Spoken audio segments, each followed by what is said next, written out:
My son made me eat alone in the laundry room. What he didn't know, what none of them knew, was that the apartment they were living in still had my name on it. It happened on a Saturday night. Samuel and Emily had invited friends over for dinner. I had spent the entire afternoon helping Emily cook. I diced the onions, peeled the garlic, stirred the sauce, and cleaned every dish before the guests even arrived. It wasn't unusual. Emily always seemed to have errands ready for me, things she didn't want to do herself but never said out loud. Hold on a moment before we move forward. Let us know where in the world you're watching from. And if you're loving these stories, don't forget to hit subscribe. Tomorrow's episode is going to be absolutely mind-blowing. She didn't ask me to sit at the table with them. She didn't even look at me when the food was ready. Instead, she walked over with a small plate in her hand, already filled, and gestured with her chin toward the laundry room at the end of the hallway. "There's a little setup for you in there," she said, like she was doing me a favor. "You'll be more comfortable." More comfortable. I stood there for a second, trying to understand if I'd heard her right. My feet didn't move. I waited for Samuel to say something, to step in, to tell her that what she said didn't make sense, that I was his mother and that I deserved to sit with the rest of the family and their guests. But Samuel didn't say a word. He was laughing at something one of his friends had said. He didn't even look in my direction. So I took the plate. I didn't want to make a scene. I walked down the hall, opened the laundry room door, and saw the little tray table they had set up beside the dryer. A folding chair was pushed underneath. A paper towel was folded as a napkin. That was my place. I sat there, the walls close on all sides. I could hear the clinking of glasses and silverware from the dining room. I could hear Emily's voice rising above the rest, laughing louder than usual. The smell of the roasted chicken I had seasoned drifted in through the open crack in the door. I ate quietly, keeping my back straight. I didn't cry. Not then. But something shifted in me. Something that had been dormant for a long time. It was a small thing, the way she told me to sit there, the way my son didn't defend me, but it was enough. That night, I lay awake staring at the ceiling, my hands folded on my chest, thinking about everything that had led me there, about how I had allowed myself to be pushed aside in a home that, on paper, still belonged to me. The next morning, Emily didn't mention anything. She acted like everything was normal, like she hadn't just made me eat dinner beside a washing machine while her guests drank wine and joked around the dining table. Samuel avoided eye contact with me, rushing through his morning routine before leaving the apartment. I sat on the edge of the bed in the guest room and opened the drawer where I kept my old files. There it was, the original deed. The title still had my name on it. Years ago, when Samuel was struggling financially, I had bought the apartment and let him move in. I had always told myself I'd sign it over when he was stable. I never did. It had slipped my mind, honestly. So much had happened since: my husband's passing, my retirement, the move. Samuel had gotten married, and I had agreed to stay with them for a while.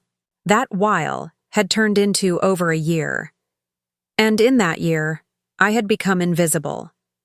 Emily had never been cruel directly. It was in the small things. The way she left one mug in the cabinet for me, always the chipped one. The way she referred to me as her when talking to Samuel, as if I wasn't in the same room. The way she always seemed to sigh when I walked in during a conversation. I tried to convince myself I was imagining it, that she was stressed, that I was in the way, that maybe I was being too sensitive. But after the laundry room, I stopped pretending. That afternoon, I went to the library and printed a copy of the property records from the city website. I highlighted my name. I made a copy of the original purchase agreement and placed it in a folder. Then I looked up a real estate attorney. I didn't plan to kick them out.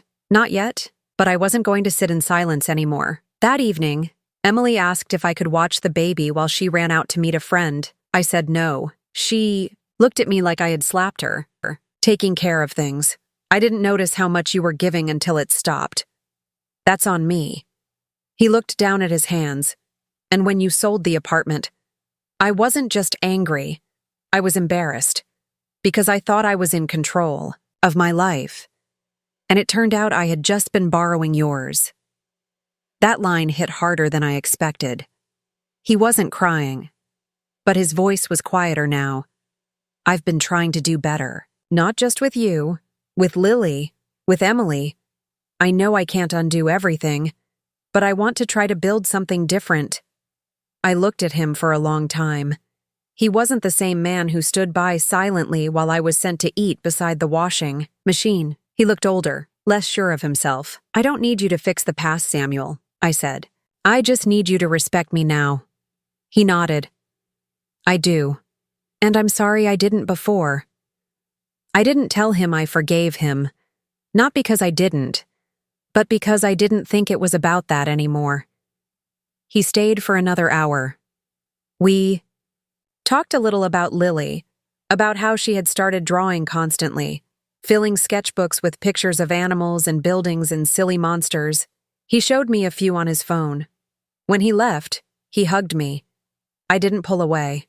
"Come back sometime," I said, just as he was about to close the door. He smiled. "I will." After he left, I sat on the couch and looked at the photo of Lily again. Then I looked around the apartment, the bookshelf, the plant in the corner, the calendar with my tutoring schedule, the cup of tea going cold on the table. This place had become a home. Not because I had filled it with expensive things, or because someone else had chosen it for me, but because it was mine. Because I had chosen it, step by step. The laundry room was gone. That version of my life no longer existed. They had taken me for granted. They had called me only when it was convenient. They had watched me disappear inside their home. But I had walked away. And I didn't go back, not to prove a point, not to hurt them, but because I had finally remembered that I could. It reminded me that Lily was still just a child, that none of this was her fault. 3 weeks later, Samuel called again. "I've been thinking," he started, "about how things used to be, about what I let happen. I know it's late, but I want to say it out loud this time." I didn't interrupt. "I watched you become invisible in that apartment. I let Emily decide how you were treated, and I didn't stop her. I thought I was keeping the peace, but really I was just taking the easy way out. I was a coward." It was the first time he'd said it with that much clarity. "And I kept saying you didn't need help," he added, "that you were strong, but that was just an excuse to justify all the things I didn't do. You needed respect, not someone to call you when things fell apart." I took a breath. "I don't need you to be perfect, Samuel. I just need you to be honest." "I'm trying." "I believe that," I said. After we hung up, I sat in the same spot at the table for a long time. Something had changed. Not everything, but something. A few days later, a package arrived in the mail. No note. Just a hardcover book. A new edition of a novel I used to read in my classroom years ago. Inside the cover it said, "Thought you might want this for your bookshelf. Love, Sam." I placed it on the living room shelf. Next to it, I stood the framed photo of Lily. That evening, I joined Rose and the others for our usual Thursday dinner at the local diner. We talked about everything and nothing. When the check came, Rose grabbed it like always, and I didn't fight her. As we walked out into the cool night air, she looked at me and said, "You look lighter." "Maybe I am," I said, because for the first time in years, I didn't feel like I owed anyone anything, and that felt like freedom. It took almost 4 months after I left Samuel and Emily's apartment for everything to settle into place. Not just logistically, but emotionally. I wasn't waiting for an apology anymore. I had stopped hoping for them to change the way I used to. I had stopped replaying the night of the dinner in my mind. It was just something that had happened, and now I lived somewhere else. I hadn't spoken to Emily since the hospital incident. She never called, never sent a message. I wasn't surprised. I didn't expect her to. I think, in her eyes, I had betrayed them. I had taken back something they thought they were entitled to. That thought used to bother me, but not anymore. What mattered was that I no longer lived under anyone else's control. One morning in early June, Samuel texted asking if he could come visit. "Just me," he added. "No pressure. I just want to see where you are. Bring you something. I said yes. He arrived 2 days later, around noon. I had cleaned up the apartment, not because I wanted to impress him, but because it was habit. I had also baked banana bread, which made me laugh when I realized it. I hadn't made banana bread in years, and suddenly here I was, acting like someone's mother again. When he stepped through the door, he looked around slowly. His eyes scanned the small living room, the simple furniture, the view from the window. "This place is nice," he said. "It's enough," I replied. He handed me a small paper bag. Inside was a photo frame. In it, a picture of Lily from her school recital, smiling, holding a small certificate. "She asked me to give it to you." I placed the frame on the bookshelf without saying anything. I told her we might come visit. "Together sometime?" he continued. "If that's something you'd be okay with." "It might be," I said. He sat on the edge of the armchair, glancing at the walls. "I've been in therapy," he said suddenly. "Just once a week." "It was Emily's idea, actually." I raised an eyebrow. He nodded. "She's been going too, separately." That caught me off guard. Not because I didn't think they needed it, but because I never thought they would admit it. "She's not ready to talk to you," he added. "But she regrets what happened." "I'm not looking for her regret," I said. "I'm just not going back." "I know." We sat for a while without talking. He sipped the tea I had offered him, and I sliced the banana bread, placing a piece on a napkin beside his cup. He picked at it like a child, tearing small pieces off without eating much. Finally, he looked up. "I don't think I realized what I had done until you left." I stayed quiet. "You were always there," he said. "Always fixing, helping."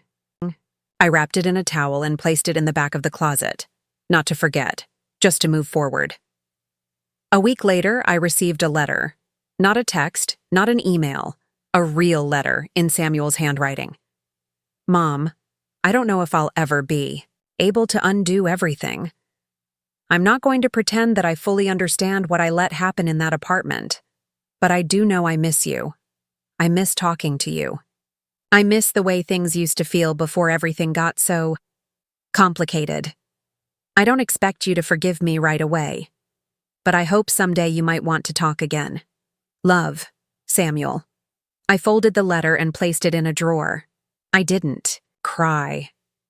I didn't smile, but I sat with it for a long time, and that night, I slept without waking up once. 2 months after I moved to Newfield, I stopped checking my phone first thing in the morning. It wasn't a conscious decision. It just happened.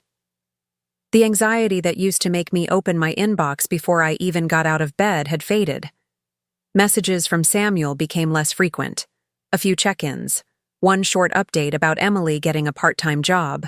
Another about them moving into a rental in a nearby suburb. I read them. I didn't answer most. I wasn't ready. I had learned how to take up space again.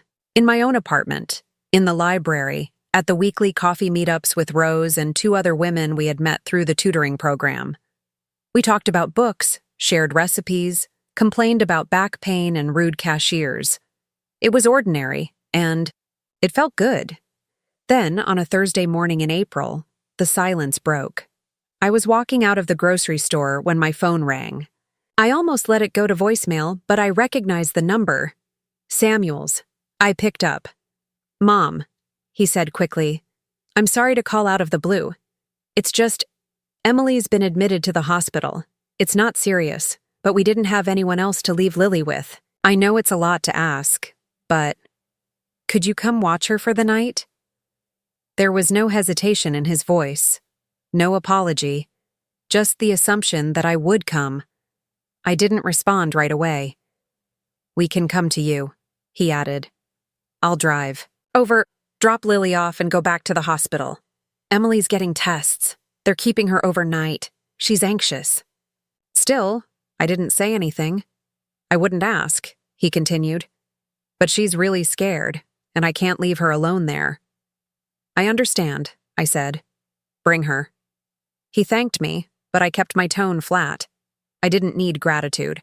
I needed boundaries. Lily arrived at 5 p.m. She was wearing pink leggings, a cartoon t-shirt, and her hair was a mess. Samuel looked worn out. He didn't ask to come inside, just handed over a small bag with her pajamas and said he'd call later.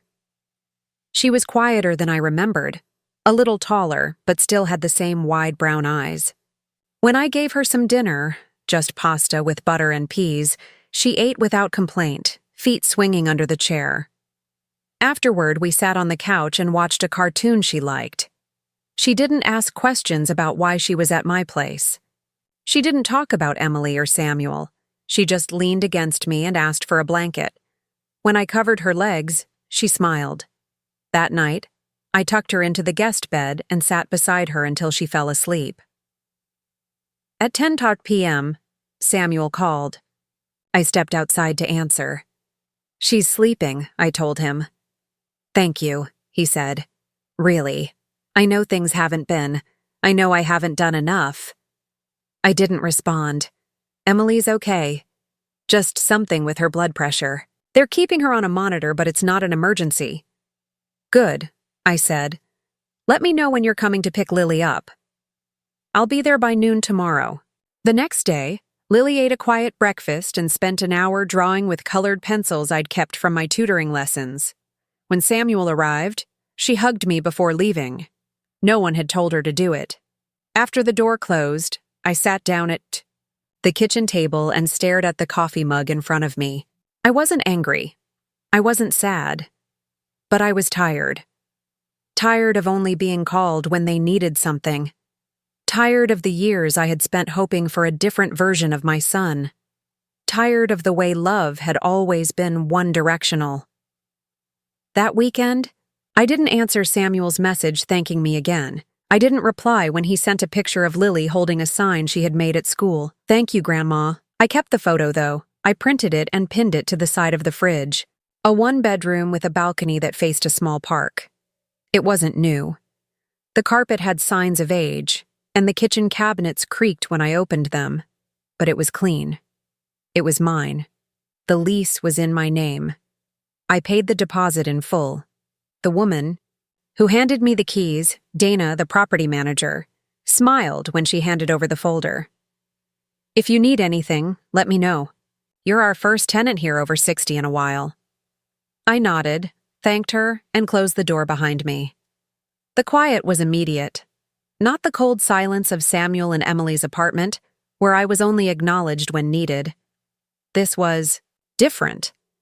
The kind of quiet that let you hear your own thoughts without having to fight for space. I unpacked slowly. First the kitchen, then the bedroom. I folded clothes carefully, even though no one would check. I took out my recipe binder and placed it on the counter, even though I wasn't planning on cooking anything fancy that day. Then I hung the photo of Samuel as a baby in the hallway, not because I was ready to forgive everything, but because I wasn't ready to erase it all either. That evening, I walked to the park across the street and sat on a bench. A group of children were playing near the swings. Two older women walked laps around the paved path, deep in conversation. A teenager sat under a tree reading a book, legs crossed, head down. Nobody looked at me. Nobody questioned why I was alone. For the first time, in years I didn't feel like I had to explain myself. The next morning, I made a pot of coffee and sat on the balcony. I watched the town wake up. At 8 a.m., the bakery down the street opened. By 8:30, I saw the same 3 people walk by with coffee cups in hand. One of them, a woman around my age, wearing a navy blue coat and white sneakers, glanced up at me on the second day and nodded. By the third day, she smiled. On Saturday, I visited the library. I signed up for a library card and asked if they had any volunteer programs. The librarian, a soft-spoken man named Craig, handed me a flyer. "We're starting a community tutoring project. Basic reading help for adults. You interested?" "I used to teach English," I told him. "You still can," he said, handing me the schedule. I didn't commit right away, but I folded the paper and placed it in my bag. That night, I received another message from Samuel. This one wasn't angry. "I don't know where you went, but I hope you're okay. I miss you." It sat in my inbox for 2 days before I responded. "I'm safe. I needed a fresh start. I hope you and Emily are settling into the new place. He wrote back in less than an hour. We're still figuring it out. It's been rough.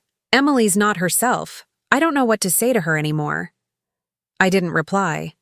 This time, I wasn't going to guide him through his own problems. I wasn't going to make things easier just because he was uncomfortable.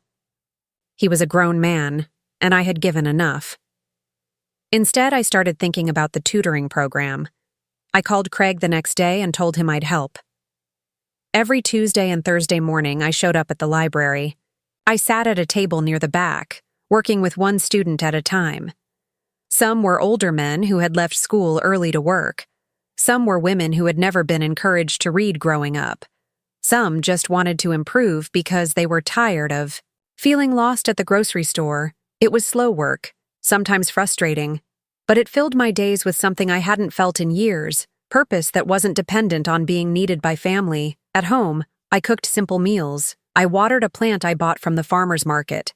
I made a list of books I wanted to read. I stopped checking my phone every hour. One afternoon, after a tutoring session, I passed by a coffee shop on Main Street. The woman with the navy coat, the one who had smiled at me from the sidewalk, was sitting near the window.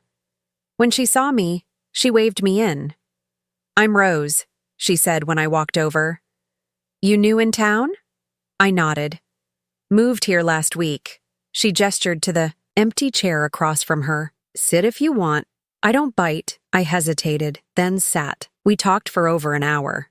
Nothing deep, just about Newfield, the weather, how she ended up here after retiring from a government job in Chicago. "I got tired of noise," she said. "Tired of feeling like I didn't belong anywhere. So I left."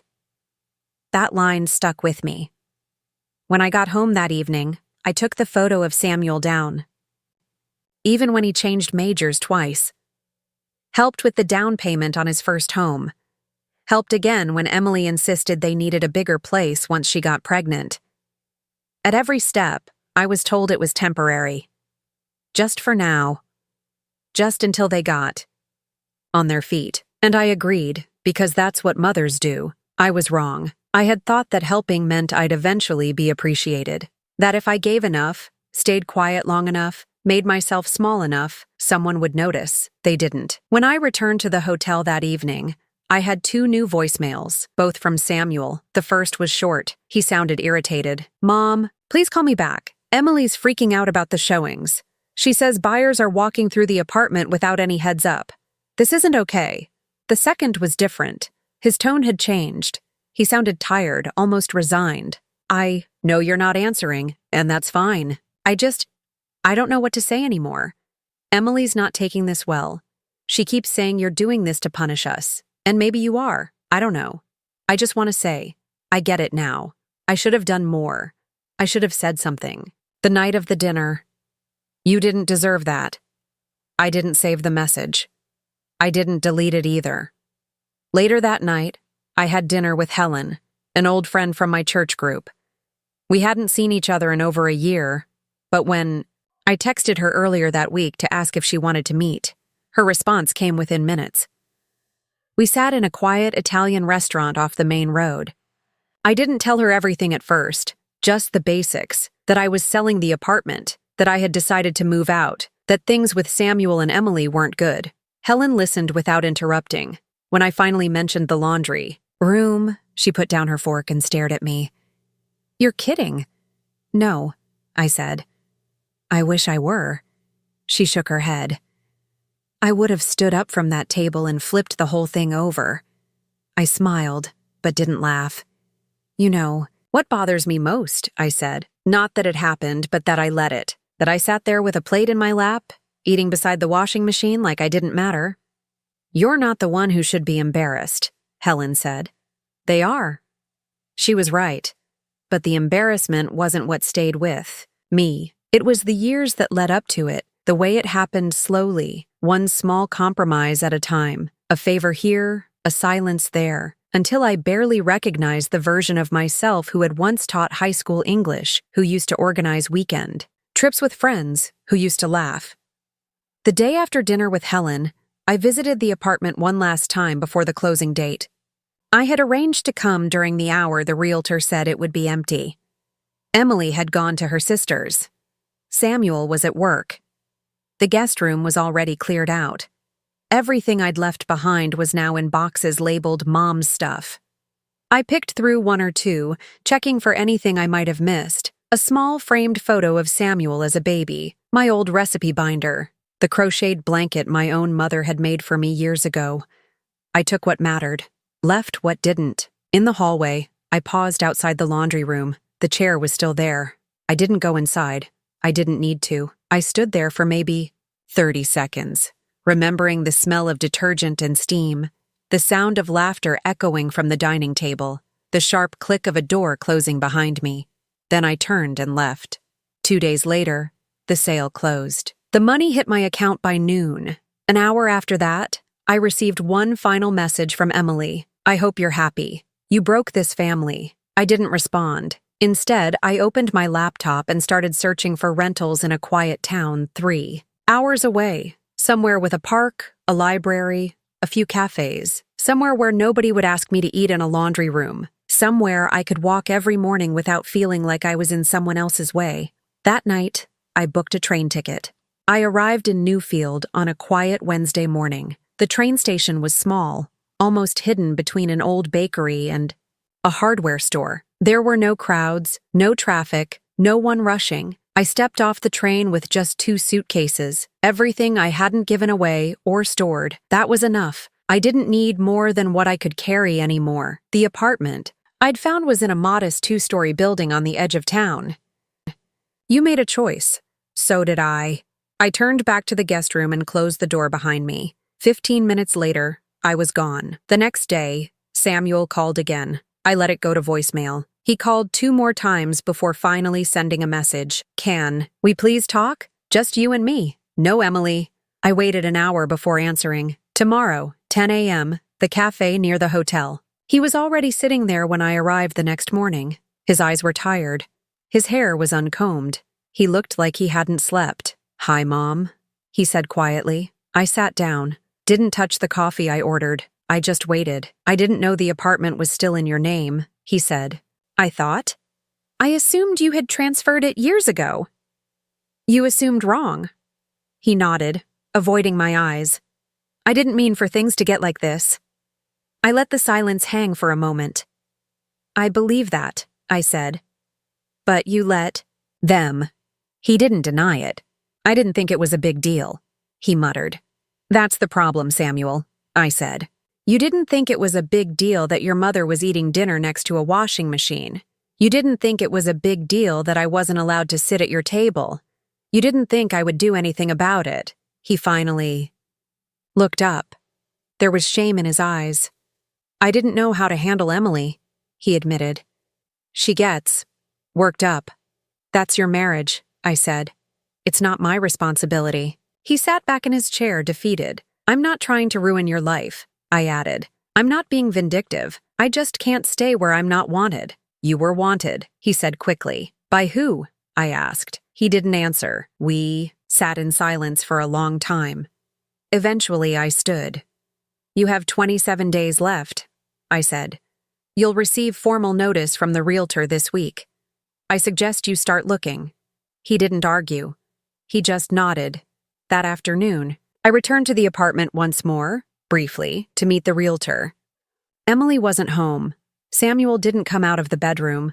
I showed the realtor around, pointed out what needed touch-ups, signed the necessary documents. When I left, I didn't look back. 3 days later, I received an email from the real estate agent.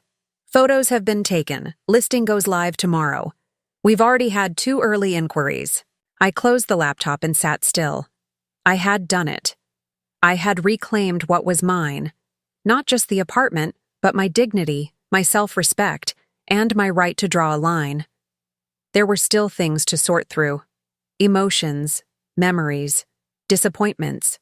But for the first time in a long time, I wasn't waiting for someone else to give me permission. I had made the decision, and I wasn't going back. The listing went live on a Wednesday morning. By Friday afternoon, there were 5 scheduled showings and 3 written offers. One of the offers was for the full asking price, in cash, with no contingencies. I forwarded the details to Samuel with a short message. Offers are coming in. Please prepare to vacate the apartment no later than the 27th as previously discussed. I didn't add anything else. He didn't respond. The next morning, I received a call from the realtor, letting me know that Emily had called her directly, demanding to know why some strange agent was bringing people into her home. The realtor handled it professionally, but I could tell she was uncomfortable.